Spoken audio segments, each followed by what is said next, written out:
Week 7 of my Candida cleanse, and we just hit a whole new level of chaos.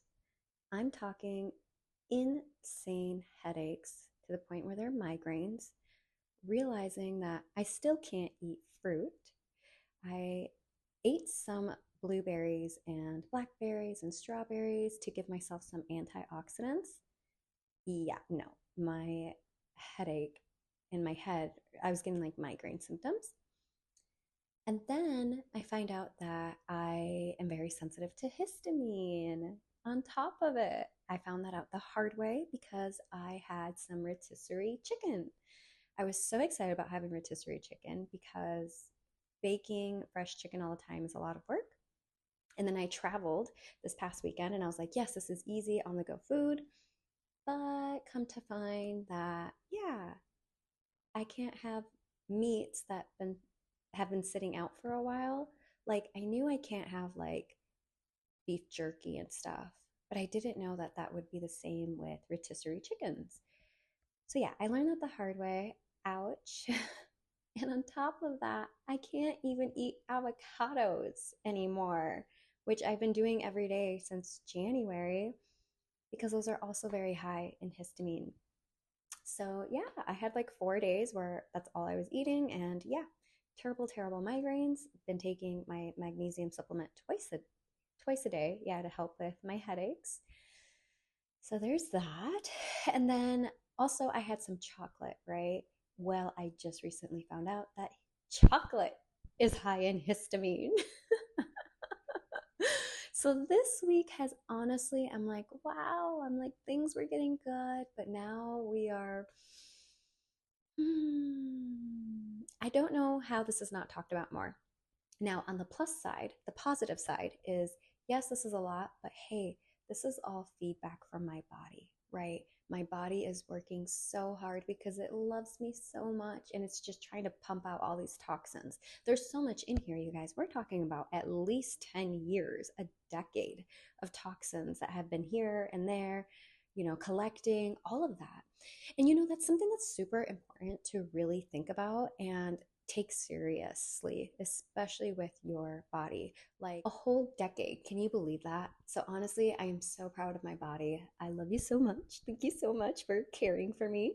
But also, props to me, right, for putting in the work. Now, that's again the patience, the love, and understanding of this isn't a quick fix, right? Like, I could potentially be trying to heal my gut for the next 6 months. So we're at week 7, and this is what's going on. So we have amazing feedback, even though it's tough. So now we're just rerouting. I am adding sweet potatoes back into my diet. I did that last night because I need carbs. My body is 100% genuinely craving carbs. So a couple days ago, I had 2 gluten-free cookies. They were big cookies because the other thing too that's been mentally draining is the whole parasite thing. That's been really freaking me out. Listen to the previous podcast on that and just knowing that like everybody has it. After speaking to a few other people, we've all kind of came to the conclusion of it's got to be somewhat normal to have these parasites, right? Obviously, it's a problem when there's too many of them, right? So that's why these detoxes are so important. My supplements will be coming in here shortly. I'm super excited. I think by next week. I will definitely keep you guys updated on that. And I have a code for 10% off below. Check it out. And I'm really, really excited to try that. And then also like the supplements I'm going to take comes with a binder to help with the detox symptoms, which is right now which I'm having a really hard time controlling. So apparently that's another thing too. Eggs can be high in histamine. Well, I'm sorry, but I'm not giving up eggs. But I'm eating my eggs every morning with coconut oil and garlic. Those two are super antifungal powerhouses together. So, there's a lot of die-off symptoms. The other thing is today marks day 7 of not going to the gym because I am just trying so hard to let my body like recover, recoup. But I've noticed that I am now at 123 pounds. So that's another thing is my weight is kind of going up and down. I thought my weight would go down because I'm recovering, but no, it's going up. So it means that my body's definitely working in overdrive. It's trying really hard to heal. And honestly, I feel like I'm getting the opposite effect from sleeping more. Usually, I sleep like 4 to 5 hours a night. Lately, I've been sleeping 7 to 8, and I feel worse, to be honest. I feel really poofy when I wake up. I feel groggy. Obviously, I feel behind because I like having my morning ritual. I get my exercise in. That's just like mentally amazing. And I do my thing in the mornings, right? Like before I start my day. So I've been feeling behind, and it's just kind of like put a kink. But I, in all honesty, I do feel like I did need the rest in a way. Yes and no. So it's a double edged sword, right? Needless to say, tomorrow I will be going back to the gym. I'm super excited. I definitely know I need that. Again, most of the reason I go to the gym is for mental health purposes. I genuinely need some movement. Now, if I really wanted to, I could use my walking pad. It's literally right there. I just got to move it. The other thing, too, is that ever since I was gone over the weekend, I've just been on the go, go, go. So I haven't even cleaned my place. And that mentally, I think, has been draining me. There's just a lot going on, right? I'm a workaholic. I work all the time. That's not news. But also, I just need to take better care of my space because that I think is really contributing to me not feeling well. Like, when I mean like picking up my place, like it's so messy. I postponed my cleaner coming over until next week because that's how unpicked up everything is. So that's not good for the brain either. Like I really believe in like the energetics of it. So this is what I mean where things are getting really mentally hard, but it's okay. So yeah, nobody warned me about this stuff.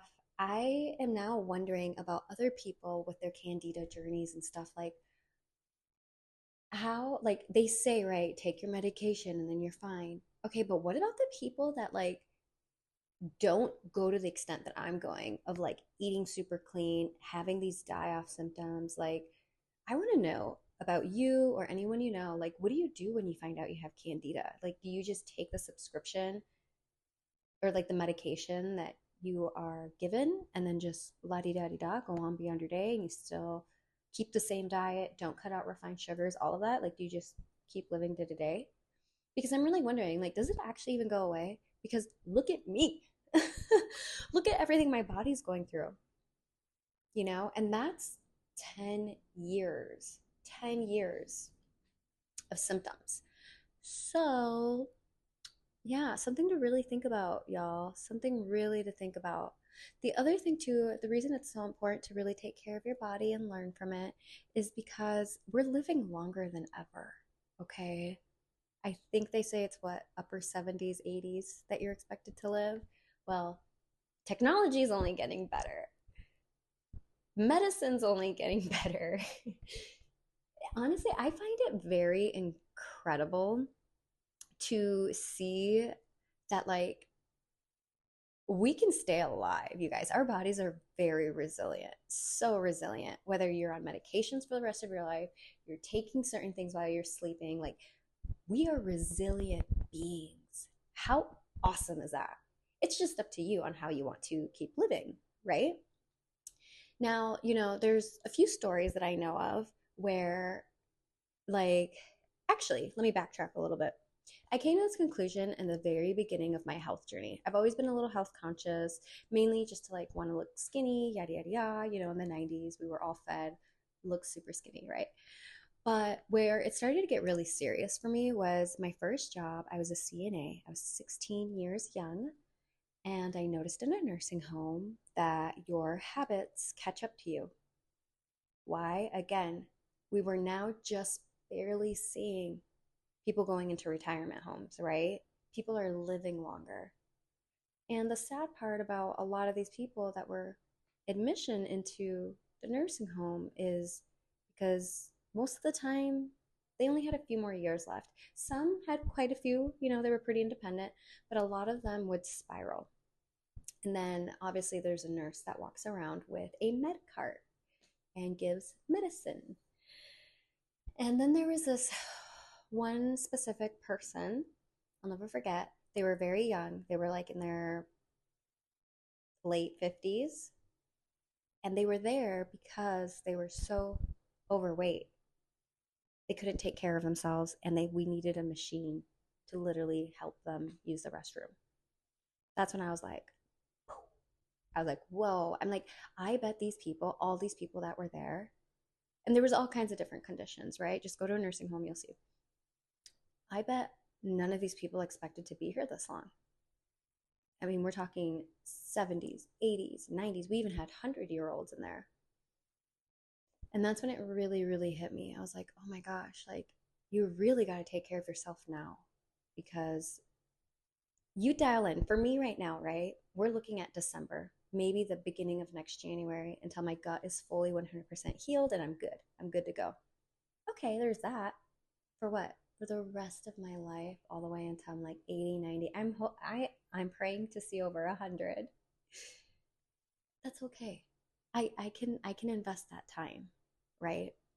And that was the advice that I gave myself when I was 18 and I moved out of home and stuff. I was on my own. I could make my own like nutritional decisions. I had more access to things because I left my small town. And that's what I told myself. I was like, okay, let's just dedicate this 1 year. 1 year. What is 12 months out of the rest of my life? And I was young, right? I was only 18 going on 19.